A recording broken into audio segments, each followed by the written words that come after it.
Μετά τη συντριπτική τους ήττα στις μάχες του Κιλκής, του Λαχανά και της Δοϊράνης, οι Βούλγαροι στράφηκαν ανατολικά προς την περιοχή του Σιδηροκάστρου, επιχειρώντας την ίστατη ανασύνταξη των δυνάμεών τους προκειμένου να αποτρέψουν την ελληνική πρόλαση προς τη στενά του Ρούπελ και τη βουλγαρική ενδοχώρα στη συνέχεια. Δυνάμεις πεζικού και πυροβολικού οχύρωσαν την ίστατη γραμμή άμυνας που ξεκινούσε από τα υψώματα του Νέου Πετριτσίου και κατέληγε, περνώντας την απέναντι όχθη του Στριμώνα, στα Λουτράκια στην Θερμοπηγή. Στις 25 Ιουνίου η στρατιά Μονοσογιαννάκη είχε ήδη προσεγγίσει το Θρακικό, ενώ το θρυλικό τάγμα Ευζώνων Βελισσαρίου κατάφερε να εκδιώξει τον εχθρό μετά από μάχη σώμα με σώμα από το στρατηγική σημασία ορεινό πέρασμα σιδηρά πύλη Δεμίρ Καπού στην κορυφή του Μπέλες επάνω από τα Άνω Πορόγια. Το τμήμα στρατιάς Μονοσογιαννάκη είχε μία μόνο αποστολή: να εκδιώξει εχθρικές δυνάμεις από την είσοδο του στενών Στριμώνα προκειμένου να ανοίξει ο δρόμος για την Άνω Τζουμαγιά, το σημερινό Μπλαγκόευγκραντ. Τα ξημερώματα της 26 Ιουνίου το τμήμα στρατιάς Μονοσογιαννάκη χωρίστηκε στα δύο, με κοινό προορισμό το Νέο Πετρίτσι και τα στενά του Στριμώνα στη συνέχεια.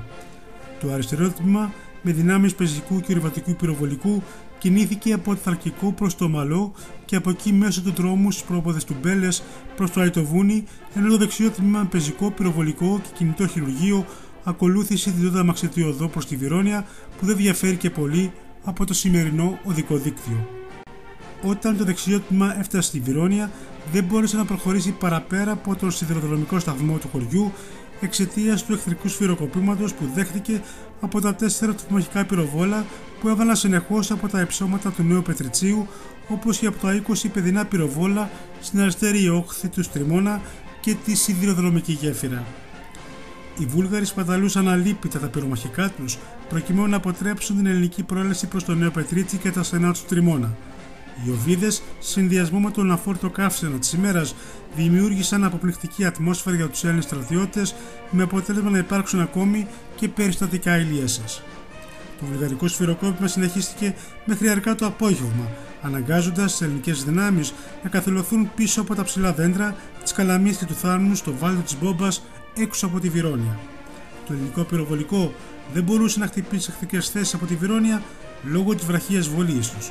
Αποτέλεσμα, γρήγορο να σιγάσει.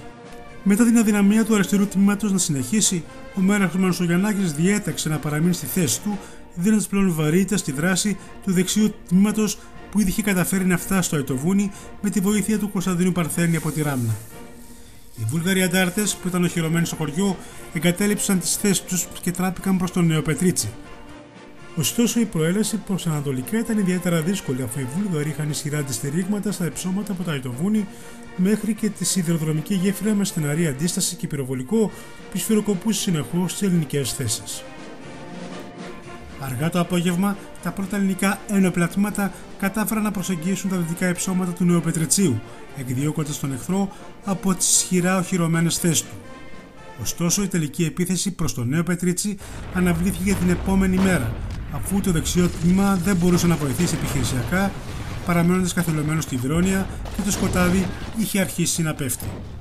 Με τη δύση του ήλιου, ο Μέραχος Μονοσογιαννάκης σε διαταγή του αναφέρει: πρώτον, ο εχθρός εξακολουθεί να κατέχει την είσοδο της κλεισούρας του Δερβέντη.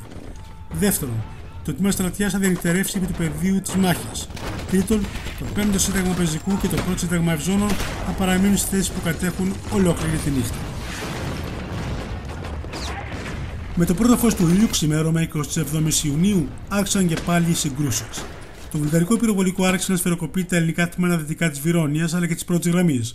Μέχρι τις 6 το πρωί, Εύζωνο και Πεζικό εκτόπισαν τον εχθρό από σημαντικές θέσεις και υψώματα γύρω από το Νέο Πετρίτσι.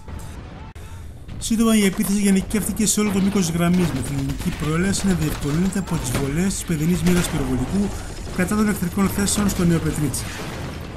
Παρά τη σφοδρή αντίσταση των Βουλγάρων, το πρώτο Σύνταγμα Ευζώνων εξόρμησε εναντίον τους, φτάνοντας στα υψώματα επάνω από το πρώην στρατόπεδο του χωριού, όπου είχαν τοποθετηθεί τα 4 τοπομαχικά πυροβόλα που δυσκόλευαν στο έπακρο τις κινήσεις των ελληνικών δυνάμεων. Με τις ξυφολόγχες στα χέρια και με πάλι σώμα με σώμα, με επικεφαλής του λογαγό Γεώργιο Γαδόπουλο, ο οποίος έπεσε νεκρός με το περίστροφο στο χέρι, οι Εύζωνες γρήγορα κατάφεραν να καταλάβουν τα 4 πυροβόλα, εκτοπίζοντας τους Βούλγαρους που τράπηκαν σε άτακτη φυγή προς το Στριμώνα. Στις 8 και 4 το πρωί, Ο αντισυνταγματάρχης Διονύσης Παπαδόπουλος αναφέρει στον Μάρχο Μανουσογιαννάκη. Κατέλαβα τη Βέτρινα εκτοπίζοντας τον εχθρό από τις θέσεις που κατήχε σε υψώματα βορείου του χωριού μέχρι τώρα από τα διαδοχικά. Ο εχθρός υποχωρεί προς το βορρά. Μετά από 530 χρόνια, το Νέο Πετρίτσι ήταν και πάλι ελεύθερο.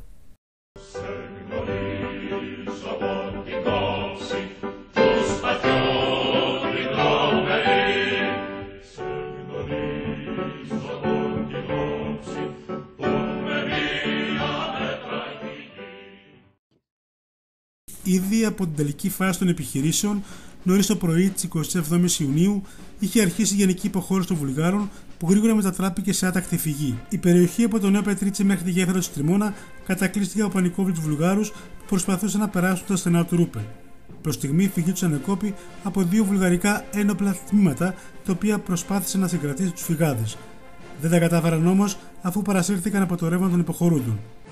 Οι Βούλγαροι που βρισκόντουσαν στην αριστερή όχθη του Στριμώνα, στη Θερμοπηγή και στο Χαροπό, μόλις αντίκρισαν τον ελληνικό στρατό να κατηφορίζει από τα υψώματα του Μπέλες, τρόμαξαν πως οι Έλληνες θα περνούσαν το ποτάμι και θα τους περικύκλωναν. Έτσι άρχισε μια γενική υποχώρηση προς βορρά με την υποστήριξη του βουλγαρικού πυροβολικού, το οποίο και ανατείναξε την σιδηροδρομική γέφυρα του Στριμώνα στις 9:30 το πρωί πριν αφήσει πίσω του τα στενά του Ρούπελ. Οι απώλειες στη διήμερη μάχη της Βέτρινας ανήλθαν στις 36 νεκρούς, 207 τραυματίες και 36 αγνοούμενους. Ανάμεσά τους κ. Χαγός Γιώργος Παπαδόπουλος, επικεφαλής του Λόκου Ευζώνων που απελευθέρωσε το Νέο Πετρίτσι. Τα λάφυρα ήταν 4 ατομαχικά πυροβόλα, 8 βιλτοφόρα, πλήθος οβίδων και η αποθήκη του σιδηροδρομικού σταθμού Σιδηροκάστρου, γεμάτη σακιά με ζάχαρη, κρυθάρι και άλλες προμήθειες. Η μάχη της Βέτρινας άνοιξε το δρόμο για την απελευθέρωση του Σιδηροκάστρου, των Σερών και ολόκληρης Ανατολικής Μακεδονίας, ενώ έδωσε όθηση στην νικηφόρα προέλαση του ελληνικού στρατού προς το βορρά και τα στενά της Κρέσνας. Το απόγευμα της 27ης Ιουνίου, μια υλιπικού με διοικητή τον ανθιπαροχαγό Ιωαννίδη μπήκε στο μαρτυρικό Σιδηρόκαστρο. Η γαλανόλευκη ψώθηκε στο Βυζαντινό κάστρο και ο θρήνος σφαγής των 100 κατοίκων της πόλης από τους Βουλγάρους καλύφθηκε από τα δάκρυα χαράς και τα επιφωνήματα αυτών που έζησαν την τραγωδία.